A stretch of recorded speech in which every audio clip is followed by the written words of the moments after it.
Microsoft এক্সেলের এই অটোমেশনটা যদি আপনি জানেন তাহলে আপনি কয়েক ঘন্টার কাজকে কয়েক সেকেন্ডে করে ফেলতে পারবেন। এখানে আমাদের শিট ক্রিয়েট করার জন্য আমাদের এখানে প্লাস আইকনে ক্লিক করা লাগে। ইন্ডিভিজুয়ালি আমরা এভাবে শিট ক্রিয়েট করি।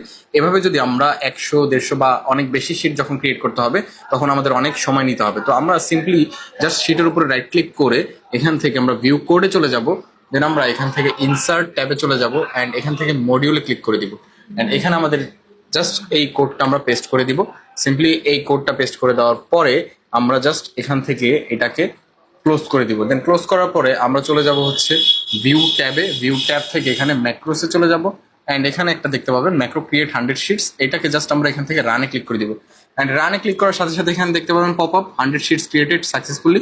অ্যান্ড নিচের দিকে খেয়াল করে দেখবেন বুম, এখানে কিন্তু 100 শিট ক্রিয়েট হয়ে গেছে। তো এরকম আরো নতুন নতুন ট্রিক রিলেটেড ভিডিও পেতে আমাদের পেজকে এখনই ফলো করে রাখুন। ভিডিওটা ভালো লাগলে অবশ্যই লাইক করে দিবেন অ্যান্ড কোডটা কিন্তু অবশ্যই কমেন্ট বক্সে দেওয়া থাকবে। তো ফলো আওয়ার কমেন্ট বক্স। ধন্যবাদ। আসসালামু আলাইকুম।